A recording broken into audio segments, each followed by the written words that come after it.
Just the other day, somebody left a comment on our Minds.com channel about the level of black mob violence this summer, and he goes, well, it wasn't too bad so far this summer. Haven't seen anything like the stuff we saw connected to Michael Brown or Trayvon Martin or the dude in Baltimore, whatever the hell his name is. Not too bad so far. Okay.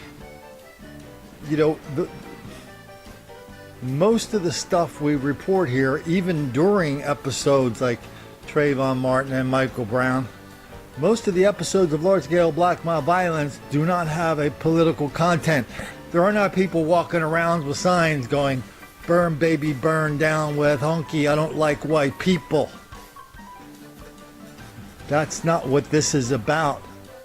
And if somehow, you know, you're waiting for the New York Times or the NBC to validate these videos, remember, this is not just Colin getting on here and going, well, everybody, it looks like there's been a lot of black mob violence this summer. No, this is what we document here. I don't ask you to believe anything. I ask you to watch the video and believe the video. And if you don't believe video, well, that's a problem with denial, deceit, and delusion, and it doesn't have anything to do with me. It doesn't have anything to do with the amount of large-scale black mob violence coming out. Actually, I'm working on a book now. I think I'm going to call it The Summer of 2018. So far, in the last 3 or 4 weeks, we've had dozens and dozens of examples of large-scale black mob violence.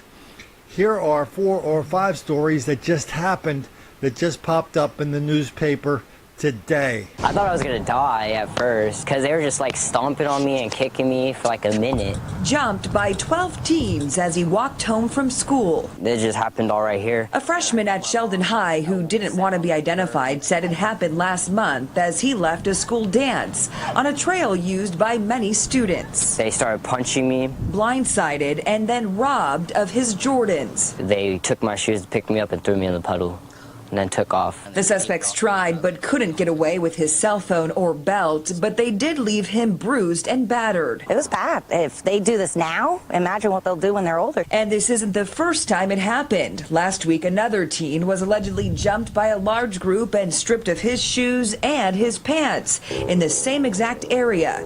And minutes before we were scheduled to interview Jose Campos today about his son being jumped and robbed in February, I'm just I couldn't believe it. His son was targeted again by 3 teens. This time he got away, and one of the suspects was caught by a neighbor who, according to Campos, admitted that they were also students at Sheldon High and on the varsity football team. It's not cool. I don't know why these little punks are out there, 3-on-1, 10-on-1, whatever it is. The Sac County Sheriff's Department is investigating each incident to see if they're related. This doesn't happen often. When we see that, it catches our eye. Right on this grass right here is where they first threw me. Sheldon High students allegedly beaten up and robbed by their very own classmates. A frightening trend that this victim hopes will end soon. It's just bad. It's don't you want to be nice to people? Here's a weird video from the Bronx. We're going to do more about this. Because at first I heard about it, they said the kids were Hispanic. These kids are black. So you can be black and Hispanic at the same time. And this group of kids, the Trinitarios out of the Bronx, they've been on a mass spree of black mob violence over the last 2 weeks. We're going to talk about that more a little bit later. Okay, here's something down in Baltimore. 8 shot Saturday night. You got to read all the way down to figure out that 6 of these people who were shot in one place, at one barbecue. And yesterday we were talking about how 75% of all mass shooters are black. Scratch that.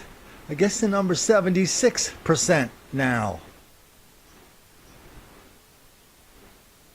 Out in Boise, Idaho, 9 of the fellas were injured when one of the other fellas attacked them, I think, with a knife, knives, guns, whatever. Let's head on down to Georgia.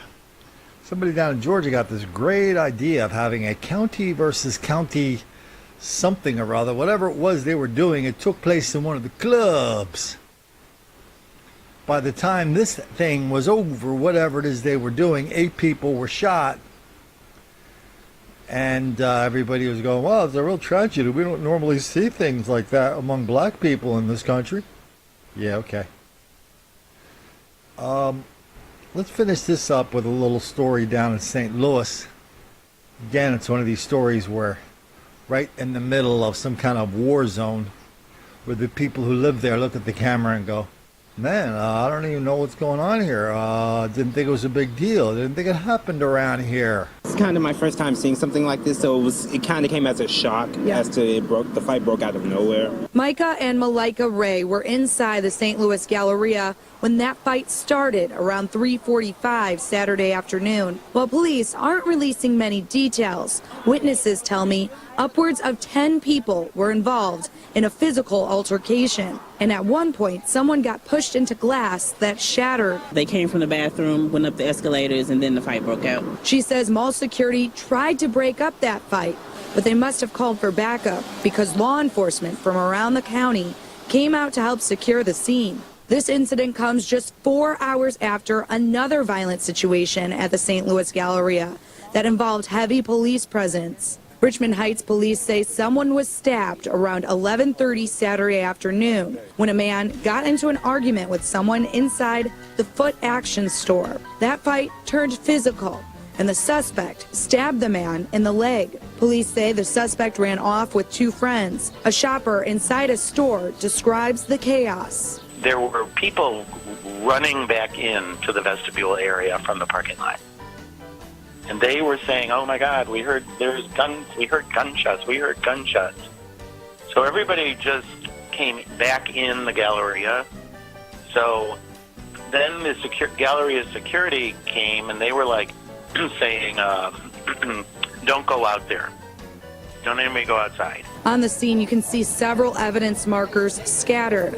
But when I reached out to the Richmond Heights police to ask if any shots were fired, they said there was no shooting in the city on Saturday. But after 2 emergency calls to the St. Louis Galleria in one afternoon, some shoppers are thinking twice about their safety. I heard about the stabbing earlier on my way here, and I was almost hesitant of coming out in the first place, but I thought it'd be over and clear with, but obviously not. I don't know if that is related to it or not. So the only people who could say that there isn't a lot of black mob violence going on this summer are people who are actively ignoring the video evidence of this. There's only one reason to do that, because on some level or another, they must feel they don't want to make the black kids angry.